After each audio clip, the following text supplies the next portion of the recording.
यहाँ वजह से नहीं बल्कि वजह बनाकर छोड़ दिया जाता है। इंसान को एक बार आजमाओ, फिर जो भी उसका रंग होगा वो नजर आ जाएगा और वही उसका असल रंग होगा। गैर ज़रूरी तनकीद वो तलवार है जो सबसे पहले खूबसूरत ताल्लुकात का सर कलम करती है। रिश्तों को मजबूत रखने के दो ही राज, जब आप गलत हों तो अपनी गलती तस्लीम करें और जब आप सही हों तो खामोशी इख्तियार करें। नमक की तरह कड़वी बात करने वाला ही सच्चा दोस्त होता है।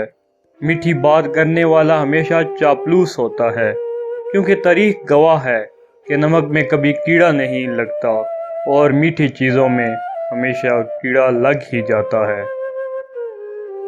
इंसान मरता है तो मर जाए, लेकिन कभी उन सहारों पे भरोसा न करे जो कई बार उसकी बुनियादों को हिला चुके हों।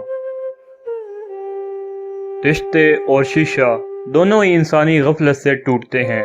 हमें ये याद रखना चाहिए कि शीशे का मुतबादल मिल जाता है, मगर रिश्ते के मुतबादल रिश्ते नहीं मिलते।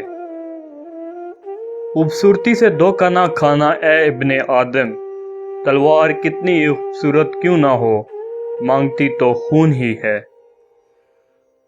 मुनाफकत के रिश्तों से सरेआम नफरत बेहतर है। आदमी तीन ही अच्छे, एक वो जो मर गया है, दूसरा वो जो अभी पैदा ही नहीं हुआ और तीसरा वो जिससे कोई ताल्लुक ही नहीं। मोहब्बत और दोस्ती ये दो चीज़ें हर तूफान का मुकाबला कर सकती हैं, मगर एक चीज़ इन दोनों के टुकड़े टुकड़े कर सकती है और वो है गलतफहमी।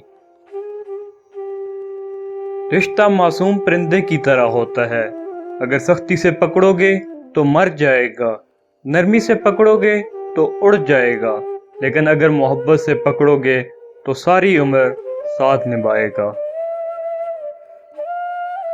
आजकल रिश्तेदार लकड़ियों की मानद हो चुके हैं, जो दूर हों तो धुआं देते हैं और इकट्ठे हों तो आग लगा देते हैं।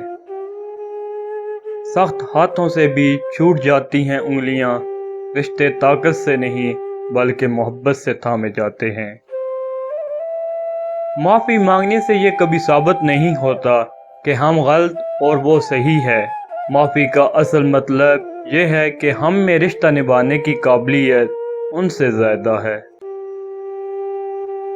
उन लोगों के साथ तो गुजारा हो सकता है जिनकी तबीयत ख़राब हो, मगर उनके साथ नहीं जिनकी तरबियत ही ख़राब हो। जब इंसान किसी से रिश्ता तोड़ता है तो वो सबसे पहले अपनी ज़ुबान से मिठास को ख़त्म करता है।